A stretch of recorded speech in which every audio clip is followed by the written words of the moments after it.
Fanpage a Londra abbiamo appena intervistato il cast di Collateral Beauty, tra cui Will Smith, Edward Norton ed Helen Mirren, che ci hanno parlato come ci si relaziona con l'amore, la morte e il tempo, che sono gli elementi centrali di questo film che arriverà nelle sale cinematografiche il 4 gennaio.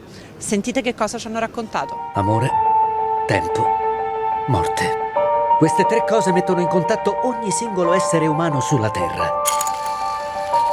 Desideriamo l'amore. Vorremmo avere più tempo.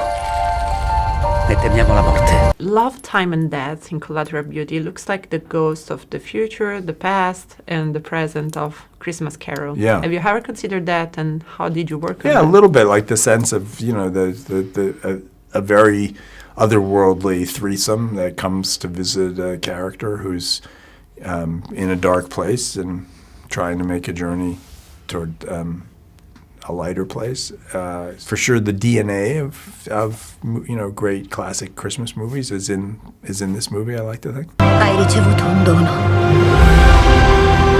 un profondo contatto con ogni cosa.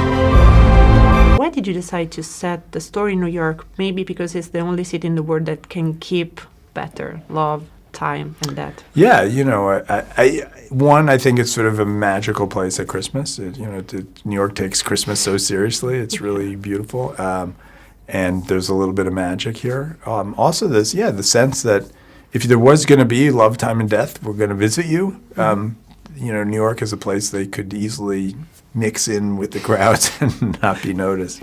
È per il Natale? No, non è per quello. Allora perché stasera hai deciso di entrare? Sto provando a sistemarmi la testa. As an actress, you have to feel what your characters feel, but at the same time, you have to preserve yourself for not be too much involved. So how did you balance these two aspects? Do you know what? I think that's a really difficult thing to balance. And that's a great question, actually, which no one's ever really asked me before. And to be honest, I don't really know how I do that. Because the reality is, in everything that I'm doing, I'm trying to give my all. And so often you go home and you do feel really depleted. I know with one of the scenes in Collateral Beauty when I was shooting in the hospital with Helen, and I just spent 4 hours crying non-stop, basically. And I came home and I was like a wreck because I felt I didn't even know I had that many tears in me that I could cry for 4 hours. But I think as a performer, that's what you do. You're always pushing yourself to give more and give more. La cosa importante è cogliere la bellezza collaterale, che è il legame profondo con tutte le cose. Look what I found. This was at the beginning of your career.